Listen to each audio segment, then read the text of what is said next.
ஆண்டவரை இயேசு கிறிஸ்துவின் நாமத்தினாலே இந்த விடுதலை தேடல் நிகழ்ச்சிக்கு உங்களை வரவேற்கிறேன்.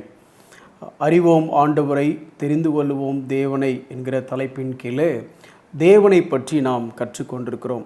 இது எதற்கு அவசியம் அல்லது எப்படி முக்கியம் அப்படின்னா, தேவனை பற்றி நாம் எவ்வளோ தெரிந்து கொள்கிறோமோ அந்த அளவுக்கு நம்முடைய விசுவாசமும் அதிகரிக்கும். அதே நேரத்தில் அவருக்கு பிரியமானவர்களாக நாம் வாழ்வது எப்படி என்பதை குறித்தும், எல்லாவற்றிற்கும் மேலே எப்பேற்பட்ட ஒரு தேவனை நாம் சேவிக்கிறோம் என்கிற உணர்வும் நமக்கு வர வேண்டும் அப்படிங்கிற காரணத்துக்காகத்தான். குறிப்பாக தேவனுடைய பெயர்களில் இருந்து அல்லது தேவனுடைய நாமங்களில் இருந்து தேவனை குறித்து கற்றுக்கொண்டிருக்கிறோம். நேம் ரிவீல்ஸ் த நேச்சர் அப்படின்னு சொல்லுவாங்க. அதாவது தேவனுடைய நாமங்கள் தேவனுடைய சுபாவத்தை வெளிப்படுத்துகிறது அப்படின்னு சொல்லி கடந்த சில நாட்களாக அந்த எகோவா, அதனுடைய அந்த காம்பவுண்ட் நேம்ஸ் எகோவா ஷம்மா, எகோவா ஈரே அப்படிங்கிற அந்த மாதிரி காரியங்களை நம்ம கற்றுக்கொண்டு வந்தோம். இன்றைக்கி அந்த ஒரு 9 காம்பவுண்ட் நேம்ஸில் ஒரு நேம் எகோவா ஷம்மா அப்படிங்கிற நேமை இன்றைக்கி நம்ம கற்றுக்கொள்ள போகிறோம். எசேக்கியேல் தீர்க்கதரிசியின் புஸ்தகம் 48வது அதிகாரம் 35வது வசனத்தை நான் வாசிக்கிறேன். சுற்றிலும் அதன் அளவு 11,000 கோலாகும். அந்நாள் முதல் நகரம் எகோவா ஷம்மா எனும் பெயர் பெறும்.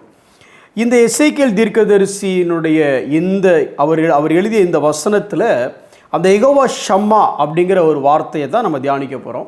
அந்த எகோவா ஷம்மா அப்படிங்கிற வார்த்தை தேவன் எப்போது நம்ம கூட இருக்கிறார் அப்படிங்கிற அந்த பின்னணியில் தான் வருது. ஆனால் அதற்கு முன்னே இந்த புத்தகத்தினுடைய பின்னணி அல்லது ஏன் இது எழுதப்பட்டதுங்கிறத கொஞ்சம் விளக்கி உங்களுக்கு சொல்லலாம்னு யோசிக்கிறேன். இந்த எசேக்கியேல் புத்தகத்தை பார்க்கும் பொழுது அதிகப்படியாக தேவனுடைய மகிமையை பற்றி அவர் எழுதுறதை பார்க்கலாம். தேவனுடைய மகிமையை பற்றி, அதற்கப்புறம் தேவனுடைய நியாய தீர்ப்பு, ஜட்ஜ்மெண்ட் வென் டிஸ்ஒபே காட், தேவனுக்கு நாம் கீழ்ப்படியாத போது எப்படி அந்த நியாய தீர்ப்பு அப்படிங்கிறத குறித்து எழுதுகிறார். அதற்கு அடுத்தபடியாக இந்த தேவனுடைய ஜனங்களுக்கு விரோதமாக செயல்படுகிற அந்த ஜனங்கள் மீது தேவன் எப்படி தன்னுடைய நியாய தீர்ப்பை வைக்கிறார் அப்படிங்கிறத குறித்து எழுதுகிறாரு. அப்படியே எழுதிட்டு வரும்பொழுது இந்த உலகத்தினுடைய ஒரே நம்பிக்கை என்ன அப்படின்னா, அந்த new covenant, hope of redemption, அந்த புதிய உடன்படிக்கையை பற்றி எழுதுகிறார். புதிய உடன்படிக்கை என்று சொல்லும் பொழுது புதிய இருதயம், புதிய ஆவி, அவருடைய ஆவியை உடையவர்களாக, அவருடைய பிரமாணத்துக்கு கீழ்ப்படியக்கூடியவர்களாக நாம் எப்படி மாறுகிறோம் புதிய உடன்படிக்கை அப்படின்னு சொல்லி எழுதிட்டு கடைசிய கிளைமாக்ஸில் ஒரு கடைசி 9 சாப்டர் என்ன பண்ணுறார் அப்படின்னா, அந்த மில்லினியம்னு சொல்லக்கூடிய அந்த காலகட்டத்தில் இருக்கக்கூடிய ஒரு டெம்பிள், அதாவது ஃபியூச்சரில் ஒரு 1000 வருட அரசாட்சினப்போ தேவாலயம் எப்படி இருக்கும் அப்படிங்கிறத குறித்து வர்ணிக்கிற அந்த இடத்துல தான் இந்த எகோவா ஷம்மா அப்படிங்கிற பேரை பயன்படுத்துகிறாங்க. சரி, இந்த எகோவா ஷம்மா, இந்த மில்லினியம் அப்படின்ற உடனே நமக்கு உடனே பரலோகம், தேவனோட ஆளுகை செய்கிறது அப்படின்லாம் நமக்கு தோணும். கரெக்டு தான். ஆனால் நீங்கள் கொஞ்சம் யோசிச்சு பார்த்தீங்களா, இந்த உலகத்திலேயே மிகப்பெரிய கொடுமையான காரியம் எது அப்படின்னா நரகம் அப்படின்னு சொல்லுவோம். மிகவும் இனிமையான காரியம் எது அப்படின்னா பரலோகம்னு சொல்லுவோம். ஆனால் ஏன் நரகம் கொடிது அப்படின்னா, அங்கே பிசாசு இருப்பான், நெருப்பு இருக்கும், அங்கே புழு இருக்கும், இன்னும் சொல்லப்போனால் பயங்கரமான வலி வேதனை இருக்கும். இதெல்லாம் ஒரு மெட்டஃபோர், எனக்கு புரியுது. ஆனாலும் அதையும் தாண்டி ஏன் நரகம் கொடியதுன்னா ஒரே ஒரு காரணம், ஏன்னா அங்கே தேவன் இல்லை. அப்போ ஏன் பரலோகம் இனிது? கண்ணீர் இல்லை, கவலை இல்லை, கஷ்டங்கள் இல்லை, இதெல்லாம் இப்படி பல காரணங்கள் இருந்தாலும் ஆமாம் இருக்குது, உண்மைதான், எனக்கு புரியுது. ஆனால் அதையும் தாண்டி ஏன் பரலோகம் இனிமையானது அப்படின்னா, அங்கே தேவன் இருக்கிறார்.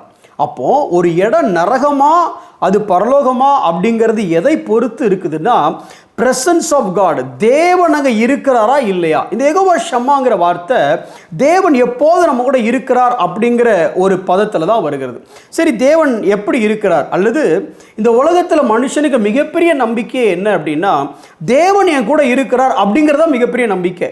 இதை தூக்கி சாப்பிட்ற மாதிரி அல்லது இதை ஓவர் கம் பண்ணுற மாதிரி இதை விட பெரிய நம்பிக்கை எங்கேயுமே யாருக்குமே இருக்க வாய்ப்பே இல்லை. சரி, இந்த தேவனுடைய அந்த ஆம்னி பிரசன்ஸ், அதை தான் இங்கே படிக்கிறோம். ஆம்னி பிரசன்ஸ்னால் சர்வ வியாபி, எங்கும் தேவன் இருக்கிறார், இங்கும் தேவன் என்னோடு கூட இருக்கிறார். சரி, இந்த எங்கும் இருக்கிறாருங்கிறத பல வசனங்களில் வேதம் வெளிப்படுத்துகிறது. ஒரு சில காரியங்களை வாசிக்கிறேன் பாருங்களேன்.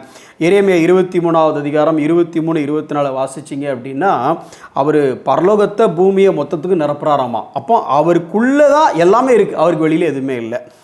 சங்கீதம் 46:1 படித்து பார்த்தீங்க அப்படின்னா, he is very present help அப்படின்னு இருக்குது. அப்போ சில பேர் சொல்லுவாங்க இதில், அதாவது சே எங்கள் அப்பா மட்டும் அங்கே இருந்திருந்தாருன்னா நான் எப்படியாவது அந்த பிரச்சனையிலேருந்து காப்பாற்றிருப்பார். அப்பா அங்கே இல்லை, அப்பா இருக்கிறாரு, ஆனால் அந்த பிரச்சனை நடந்த இடத்துல அப்பா இல்லை, இருந்தால் காப்பாற்றிருப்பார். ஆனால் தேவன் அந்த ப்ரெசண்ட் ஹெல்ப்பாக இருக்கிறாரு. தேவன் இருந்தால் மட்டும் தப்பிச்சிருப்பேன் அப்படிங்க சொல்ல வாய்ப்பே இல்லை. ஏன்னா எல்லா இடத்துலையும் தேவன் கூட இருக்கிறார். இன்னும் அதையும் தாண்டி பார்த்தீங்கன்னா சங்கீதம் 139 நமக்கு தெரியும், அந்த ஆம்னி ப்ரெசன்ஸை பற்றி எக்ஸ்பிளைன் பண்ணுற ஒரு சங்கீதம். 7வது வசனத்துலேருந்து 10வது வசனத்தில் வரைக்கும் பார்த்தீங்கன்னா தாவீது சொல்கிறாரு, நான் எங்கே போனாலும், பாதாளத்துக்கு போனாலும், சிறகடிச்சிட்டு எங்கே போனாலும் எல்லா இடத்துலையும் தேவன் இருக்கிறார் அப்படின்னு சொல்லும் பொழுது ஒரு வார்த்தை வருது, depth and the darken situations. ஆழத்தினுடைய இருளுக்குள்ளே போனால் கூட அங்கேயும் இருக்கிறாரு. சே எங்கள் அப்பாவால் அங்கே வர முடியல, வந்திருந்தால் நல்லாயிருக்கும் அப்படி அப்பாவால் வர முடியாத இடம் சில இடம் இருக்குது, நண்பனால் வர முடியாத இடம் சில இருக்குது. ஆனால் தேவனால் வர முடியாத இடம் அப்படின்னு எதுவுமே இல்லை. ஏன்னா எல்லா இடத்துலையும் தேவன் இருக்கிறார். பிரதர் அப்போ நரகத்தில் தேவன் இருக்கிறாரா அப்படின்னா நரகத்தில் தேவன் இருப்பார், நரகமும் தேவனுடைய கண்ட்ரோலில் தான் இருக்குது பிரதர். ஏன்னா முழுக்க எல்லாமே அவருடைய கண்ட்ரோலில் தான் இருக்குது. சரி, அதையும் தாண்டி பாருங்களேன், நமக்கு தெரிஞ்ச வாக்குத்தத்த வசனங்களே சொல்கிறேன். டியூட்ரானமி, அதாவது உபாகம் 31வது அதிகாரம் 6 முதல் 8 வசனத்தை படித்து பார்த்தீங்க அப்படின்னா, I will not leave you, I will not forsake you, I will be there with you always அப்படின்லாம் வருது. அப்போது ஒரு காரியத்தை யோசிச்சு பாருங்களேன், எனக்கு ஒரு நம்பிக்கை, என்ன நம்பிக்கை அப்படின்னா, நான் எங்கே போனாலும் தேவனை விட்டு வெளியில் நான் போகவே இல்லை. ரொம்ப சிம்பிளாக சொல்ல போனால், ஆக்சிஜன் இல்லாத இடத்துக்கு நீங்கள் போக முடியுமாங்க? ஆக்சிஜன் இல்லாத இடத்துக்கு நீங்கள் போகவே முடியாது. அப்படி போயிட்டீங்கன்னா பணமாயிட்டீங்கன்னு அர்த்தம். அதே மாதிரி தேவன் இல்லாத இடத்துக்கு நான் போகவே முடியாது. எங்கும் தேவன் நிறைவாக இருக்கிறார். இது நமக்கு ஒரு நம்பிக்கையை கொடுக்கணும். சரி, ஒரு வகையில் நம்பிக்கையை கொடுக்கணும், இல்லைன்னு சொல்ல வரல. இன்னொரு பக்கம் சொல்ல போனால் நமக்கு தெரிந்த வசனம் எபிரேயர் 13வது அதிகாரம் 5, 6, யோசுவா 1:5 இந்த இடத்துலலாம் நம்ம நம்பிக்கையே என்ன அப்படின்னா, he will never leave me, never forsake me, அவர் என்னை விட்டு விலகுவதும் இல்லை, என்னை கைவிடுவதும் இல்லை அப்படிங்கிற நம்பிக்கை. ஒரு பக்கம் இது நம்பிக்கை கொடுக்குது, நல்ல விஷயம். எங்கே போனாலும் தேவன் இருக்கிறார் அப்படிங்கிற ஒரு நம்பிக்கை, ஆம்னி பிரசன்ஸ். அதுக்கு நம்ம எக்ஸாம்பிளாக பார்க்கணும் அப்படின்னா, மோசே வனாந்தரத்தில் போய் இருந்தார், யாத்ராகமம் 3:2-4, அங்கே முள்செடி எரிஞ்சிட்டு இருக்கு, அங்கேயும் தேவன் இருக்கிறாரு. ஷாத்ராக், மேஷாக், ஆபேத்நேகோ, தானியேல் 3வது அதிகாரம் 20 முதல் 27 வரைக்கும் வாசிச்சிங்கன்னா நெருப்புக்குள்ளே போய் நிற்கிறாங்க. நெருப்புக்குள்ளே, நெருப்பு முள் செடியில் இருந்தாலும் இருக்கிறாரு, நெருப்பு சூளையாக இருந்தாலும் அங்கேயும் இருக்கிறாரு. சரி, ஏசாயா தீர்க்கதரிசியின் புஸ்தகம் 43:2 படித்து பார்த்தீங்க அப்படின்னா, அங்கே தண்ணிக்குள்ளே நான் போகிறேன்ப்பா அப்படின்னா, தம்பி நீ தண்ணிக்குள்ளே போனாலும் அங்கே நானும் இருக்கிறேன்.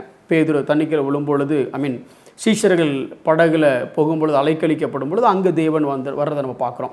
ஸோ இப்படி எல்லா இடத்துலையும் இருக்கிறாரு. சரி, கடைசியாக கிளைமாக்ஸாக இயேசு இங்கேருந்து பரம்பெறும் பொழுது சொல்லிட்டு போகிறார். என்ன சொல்லிட்டு போகிறாரு?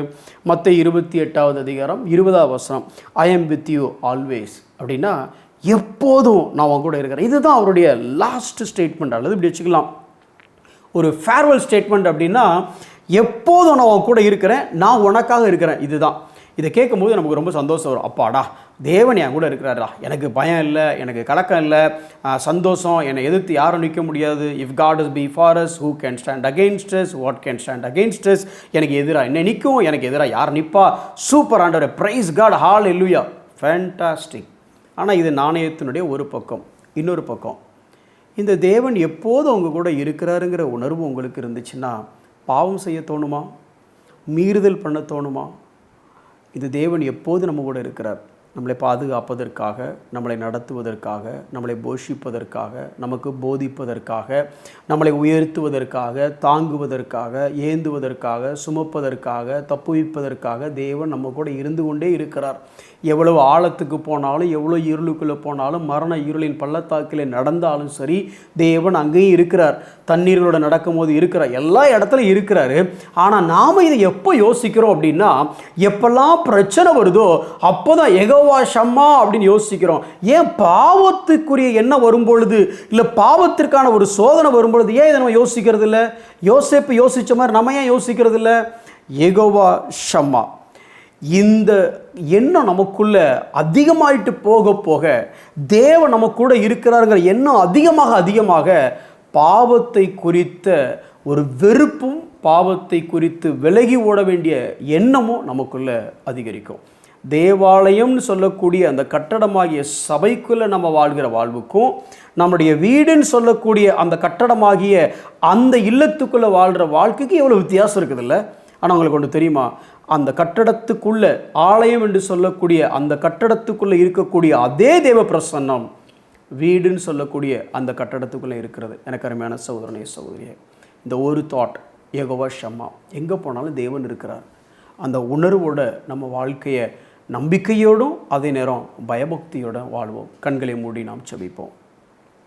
அன்புள்ள ஆண்டவரே, நீர் யெகோவா ஷம்மா, நீர் எப்போது எங்கள் கூட இருக்கிறீங்க ஆண்டவரே. நன்றி.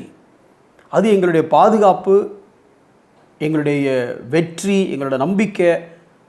ஆனால் இன்னொரு பக்கம் எத்தனையோ முறை நாங்கள் மீறுகிறோமே ஆண்டவரே, தவறுகிறோமே. எங்களுக்கு இந்த உணர்வை தாங்க. நாங்கள் பாவத்தை குறித்து நினைக்கும் பொழுது, இல்லை பாவ ஆசை தூண்டல் எங்களுக்குள்ள ஏற்படும் பொழுது, ஐயோ இங்கேயும் தேவன் இருக்கிறாருங்கிற உணர்வு எங்களுக்குள்ள மேலோங்கி நிற்க உதவி செய்யுங்க. பரிசுத்தமாய் வாழ உதவி செய்யுங்க. இயேசுவின் நாமத்தில் பிதாவே, ஆமென்.